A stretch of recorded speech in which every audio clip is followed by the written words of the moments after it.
А сейчас он сам будет, кажется, я думаю. Вас замдиректора только. Втором там палатки наши. Да. Ага. Вот в рамках этого нашего дружеского общения я хотел бы вам, всем присутствующим, напомнить, что мы 20 февраля с Комсомольской площади столицы проводили в экспедицию наших 12 человек на 2 бурлаках. Само мероприятие нами было запланировано, хочу напомнить всем, в рамках опытных межведомственных опытно-исследовательских учений «Безопасная Арктика» 2023 года, которые пройдут у нас с 6 по 7 апреля. Если возникает вопрос, почему провели чуть раньше, все тоже очень просто. Мы хотели проверить технику действительно наших сильных морозов при нашей климатике.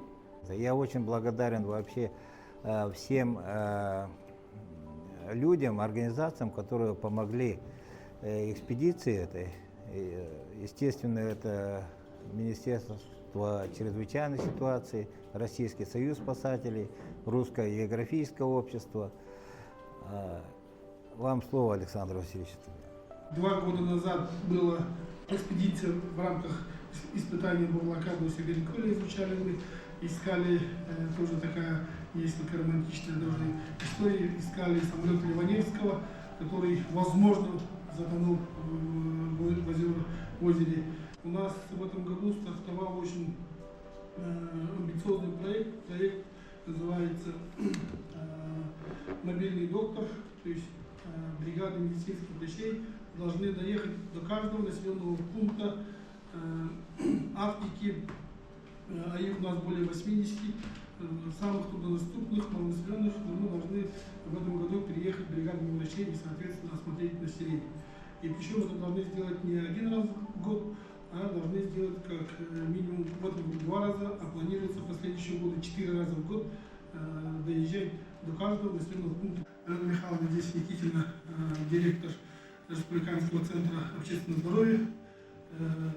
Они уже в феврале месяце выехали по 5 мостам, а сегодня вылетает еще по 3. Уважаемые участники пресс-конференции, можно свет притушить бы, я бы лучше 1 раз увидеть, чем 100 раз рассказать, да, и некоторую презентацию показать. Мы проехали почти 3000 километров, да, по местам, где нормальные машины не ездят. Из 3000 почти километров у нас обычной вот такой дороги было всего около 500 километров. 2000 километров – это зимники еще времен советских. Они заросли деревьями, уже на них полвека никто не ездил. И 500 километров у нас вообще было бездорожье. Мы ехали по направлению. Иногда кто-то из нас бежал впереди, выбирал дорогу, и нащупывали эти тропинки.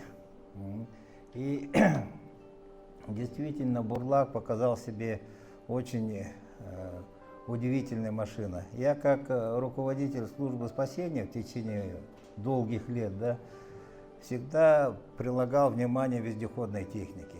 Но основная вездеходная техника возит только людей, только себя. А здесь мы специально для того, чтобы продемонстрировать, как можно было бы довозить скорые грузы, скажем, мы специально взяли, вот нас Кобяйское землячество очень выручило. Михайлов Руслан Дмитриевич, он обеспечил нас фруктами, овощами, яйцами для детского сада в Себянкюле. И мы привезли туда. И можете сравнить, да, вот эта машина 6 человек, там пассажиров, да, и 2 тонны груза берет. И еще 1,5 тонны может взять в тележке. А представляете, сколько стоят вот зеленые рейсы? Мы специально смотрели до Сакырыра, куда мы доезжали, да, например, 2 тонны завозят, ну, картошки завозят вертолетом, и это стоит удовольствие 2,5 миллиона. А так как северный завоз у нас делается еще по старым лекалам советских времен, а климат у нас настолько изменился, что раньше в ноябре мы через реку уже переправу открывали, а сейчас до декабря еще паром ходит. Климат сильно изменился, поэтому очень нужно новый подход, новое видение, особенно по обеспечению малых населенных пунктов. Мы после выезда 20 февраля уже 23-го ночевали около Верхоянска. То есть напрямик мы проехали этот зимник очень быстро. И действительно, вот дороги были, ну, как сказать, направления. Мы еще смеялись, это дороги не видишь, что ли, говорит, там ее не видно. Прорубались, и от Сакырыра до Джаргалах, да, мы прорубили прямую дорогу, которой не было. Эта дорога может быть уже продленным зимником. Есть опасения, да, мне вот про Бурлак говорили, что он боится косогоров там и так далее. Мы вдоль и поперек самые горные районы переехали. Верхоянский, Вены-Батантайский и Кобяйский. Перевалы брали высотой более 1000 километров, 1200 метров. Единственное, конечно, что могло остановить, то, что старые зимники, которые в советское время были, они вдоль рек были проложены, но русла поменялись, дороги подмыло, они заканчиваются обрывом. И объезды там надо было находить пешком или с беспилотника. Поэтому машина, конечно, широкая, она предназначена для тундры, для открытых мест, но лесные участки приходилось там в буквальном смысле слова прорубаться, но мы все задачи выполнили. И прошли вот впереди наледь, которая там, метровой глубины вода, лед. И самое главное, да, вблизи-то нету никакого населения, населенных пунктов. Очень далеко. Самая низкая температура, когда мы были в экспедиции, минус 54 градуса составила. Поэтому машины прошли и бездорожье, испытания низкими температурами. И самое главное, да, в них не устаешь ехать, потому что можно во весь рост ходить внутри машины, как в купе поезда. И своей проходимостью, конечно, они сравниваются с любыми вездеходными машинами, да, но из-за того, что они могут брать полезную нагрузку, конечно, на эти машины необходимо обратить очень большое внимание. Никаких поблажек не было для того, чтобы пройти машину. Поломки были, естественно, были, но радовало то, что они ликвидировались на месте в полевых условиях. Техники нет такой, которая не ломается, а если можно это на ходу делать, то соответствует всем нашим требованиям. Вот видите, впереди никакой, только звериные трупы были. Вот, например, на такой огромный пень наехали, я думал, все, конец колесу, там в сугробе не заметили. А железо погнулось, и резины нет. Железку на пеньке ее поправили, поехали дальше. Поэтому это уникальная машина, конечно, для наших условий. И мы, конечно, испытывали рации, коротковолновую связь. Например, с реки Аркачан выходили на связь с Якутском, с Ленском, с Алекминском. Разные режимы испытывали радиосвязи. Мы брали пробы питьевой воды, как экологи, влияние промышленных предприятий на экологию населенных пунктов, это мы тоже провели. И надо сказать, что местные жители очень удивлялись.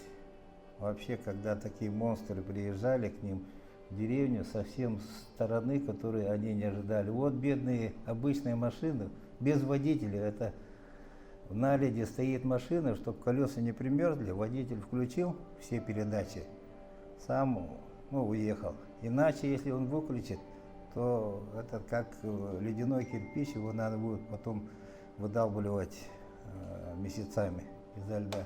Можно сразу презентацию, да, вот то, что я думаю, да, свое мнение об этих бурлаках.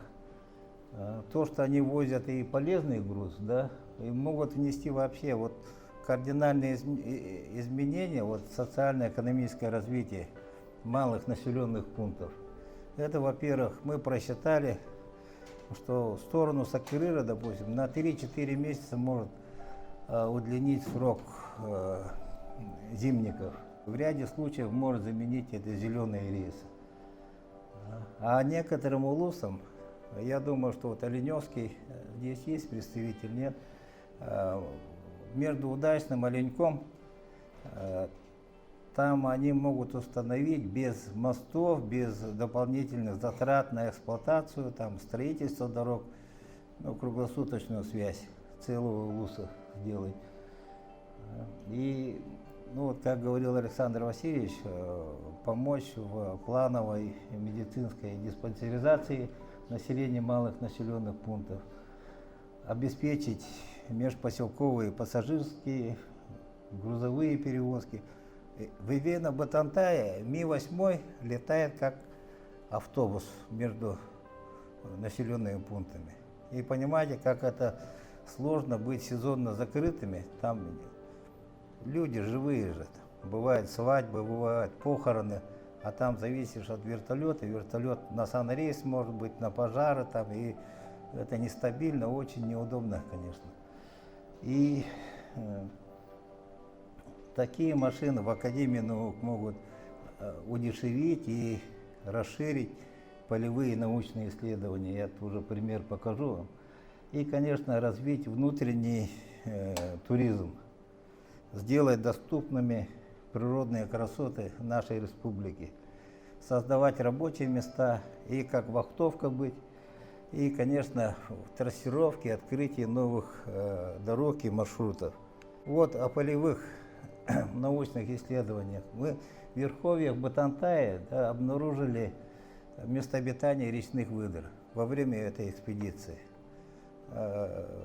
Ну, биологи были, конечно, очень ошарашены, потому что это неизвестная популяция речных выдр находится. И вот такой экспедицией мы это обнаружили. И в шаговой доступности, да, при использовании такой техники, оказывается, ну, все реки и озера там в Верхояне, или, например, вот 5 марта мы ночевали на реке Ичи. Это в месте впадения в Долголах, Верхоянский район. А 6 марта в обед мы уже были в Якутске. Представляете, это получается вот такие красоты в шаговой доступности. Мы даже, ну, духом не ведаем об этом. То же самое можно сказать, Синские столбы. Они же рядом с городом. Зимой никто там не был. Из нас, например, никто там не был. А с этими машинами можно как поход выходного дня съездить. И на 40 островов люди не могут пробраться, потому что часто переметают дороги. А там отличная рыбалка и так далее. Рыбаков у нас много. И вот это тоже Якутия. Вот сюда можно добираться на этих машинах в комфортных условиях, чтобы можно было, сидя за столом, в окно смотреть, как такие пейзажи проходят. Это вполне реальные эти. Вот смотрите, здесь для бурлака здесь возможности большие. Он не ломает, как сказать, почву не рвет, поэтому можете ездить летом. И огромные перспективы для туризма открываются. Ну и вот такие места, например, Момский улус, вот какие-то эти остатки динозавров или что-то. Ну, этим я хотел бы, ну, подчеркнуть перспективы машин Бурлак. И за то, что они прошли, вот хотел бы вот наклейки подарить испытанно в Якутии для бурлаков. Потому что вот у нас как бы от технопарка «Безопасная Арктика» это отмечает. Так что я, Роман Игоревич. Спасибо. Мы заинтересованы в развитии данного региона, потому что Мы считаем, что техника, она может быть полезна, и ряд из докладов как раз таки подтверждает эту технику. Техника может выполнять как государственные задачи, касаемые по линии ведомства, выполнять задачи по спасению, быть техникой применимой для развития антического туризма, быть применимой для выполнения задач там, снабжающих компаний. И по большому счету я хочу подчеркнуть, что Бурлак это универсальное шасси, то есть на базе которого можно устанавливать любое там, навесное оборудование, которое не противоречит техническим характеристикам машины, и доставлять грузы, людей, выполнять работу удаленно, автономно, долгий промежуток времени. Наша задача, и экспедиция это подтверждает, была создать специальную технику российского производства, которая бы была применима температурно, сверхнизких температурах. В рамках экспедиции была такая важная миссия – отбор проб воды и донных осадков. Пробы были отобраны поверхностно из города Верхоянск и под поселком Батагай. Почему именно из реки Яна? Потому что в прошлом году в бассейне реки Яна наблюдалось катастрофическое наводнение. И вот в 150 метрах от самого русла реки Яна находится советское наследие. Хвостохранилище, в народе ее называют сульфитка. Ну, как сказать, хранителем вот огромного количества химических веществ, в том числе и тяжелых металлов. Конечно, вот этот вот объект накопленного вреда подвергается опасности всю экосистему реки Яна. Я вот очень благодарен своим коллегам, которые меня включили в состав экспедиции и вот дали возможность отобрать пробы именно в зимний-весенний период. Спасибо. Скажем так, участие в управлении вездеходов принимали также и сотрудники МЧС. То есть для нас было важно понимание не только, скажем так, эргономических показателей, то есть движение людей ночевки людей в машине, но еще и важна эксплуатация от непосредственно заказчика. То есть мы видели на видео, да, что некоторые автомобили просто вмораживались в наледь, но вот у нас таких проблем не возникало. Это благодаря высокому клиренсу в 750 мм, большим колесам с шинами низкого давления, ну, естественно, там, блокировки колес с полным приводом 6х6, то есть все эти функции, опции этого автомобиля нам позволяли без торможений, то есть без всяких задержек преодолевать данные автозимники. Касаемо того случая, где мы видели, что вездеход с прицепом поднимался на сопку с лебедкой, нужно сказать, что, я бы комментарий хотел вставить, что экспедиционный вездеход 39, который был без прицепа, в нем двигалось 7 человек, он поднялся, 7 человек и багаж, он поднялся на данную сопку без затруднений, поднялся на пониженной передаче, примерная скорость подъема была 5 км в час, 5-6 средняя скорость. Он поднялся без затруднений, а снегополотоход с прицепом на самой вершине подъема, примерно за 5 метров до окончания этого подъема, немножко зарылся, по той простой причине, что, вероятно всего, это была, скажем так, ошибка водителя в управлении этой машиной. То есть он дал больше газу и тем самым нарыл под собой колею. Можно было бы выехать, засыпав снег под колеса, но мы решили попробовать испытать лебедку, в данном случае на снегоходе с прицепом. Нужно сказать, что тяговые усилия лебедки 4,5 тонны, а масса с нашего снегохода с прицепом это порядка 7 тонн получается. Как видите, мы вытянули лебедку успешно, то есть машину с прицепом, обычной машины. Во время ночевки двигатели у нас оставались работающими. У нас работали воздушные фены, отопители, планары. В экспедиционной машине это, скажем так, она более теплая, потому что у нее задача перевозить людей, грузопассажирская машина, а у нее задача перевозить грузы, поэтому у нее грузовая часть она холодная. И нужно добавить, что оно автономное, то есть оно не зависит от работы двигателя. В случае, если двигатель выйдет из строя, данное оборудование может обеспечить автономность до 2 суток. Регион очень сложный, очень тяжелый, сложные климатические условия. Дорог практически нет там, где мы были, единственное это только направление. Я думаю, самым сложным для меня это было, наверное, расставание с семьей, с близкими. Очень сложный маршрут, очень коварный, много подводных камней, так сказать. Вместе организовали это мероприятие. Мы Бурлак знаем давно. Да, у нас инициировано было подписание соглашения между правительством Республики Якутия и Бурлаком на Питерском форуме уже 2 года назад. И Булгурский РВМ уже приобрел вашу технику, пассажирскую технику, которую они используют в межустных перевозках, внутриустных перевозках. То есть, да. И мы такую технику, конечно, давно искали. И и чтобы она отвечала запросам населения, запросам не то что населения, а запросам нашей суровой природы, наших природных условий. Осенью полностью поселки практически закрываются, дорог то есть нету сообщения, поэтому для перевозки не только пассажиров, но и для вообще жизнедеятельности населения такая техника очень сильно нам нужна. И я просто очень рад, что у вас все сложилось. Ну, уверенность, так как вы связались с Николаем Александровичем, нашим находком, то успешная реализация этого проекта мы просто не сомневаемся. Спасибо большое.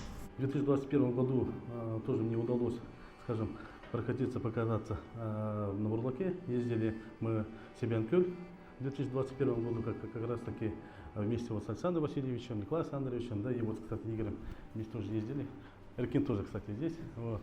И команда в сборе. Хотел бы в первую очередь, конечно, поблагодарить вас, да, вот, компанию Бурлак и вообще членов экспедиции, да, что вы поддержали то, что вот на самом деле мы как землячество Кобяйского улуса направили продукты для детей, для дошкольного возраста, для школьников. Да. Я как уроженец Кобяйского улуса, да, я понимаю, что Себен-Кёль у нас как бы самое недоступное, скажем, труднодоступное население. Да, и там практически я сам там даже было дело 10 дней там застревал, там, из-за погодных условий и так далее. Да.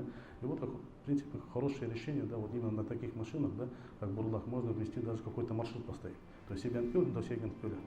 То есть если этот маршрут поставить, я думаю, там, в принципе, как, скажем, даже экономически очень выгодно. Благодарю за вашу помощь от жителей Себен-Кёля. Большое спасибо. Вот. Ну и, соответственно, вам с хорошей экспедицией поздравляю. Молодцы. Спасибо. Я хотел отметить, что все намеченные научно-практические задачи в процессе этого мероприятия экспедиционного были выполнены. Кроме этого, я себе пометил уже следующие, которые, безусловно, можно также почти как факт считать состоявшимися. Они прокладывали новые маршруты, практически дороги. Они эвакуировали пострадавших, то есть уже и медицинское обеспечение, можем говорить, в процессе экспедиции было осуществлено. В этом году тоже не открываю тайну, мы должны с министерства своего получить 2 бурлака. Ожидаем получить именно на указанный федеральный поисково-спасательный отряд, который в штате главного управления. И уверен, что они также себя будут показывать очень адекватно при эксплуатации.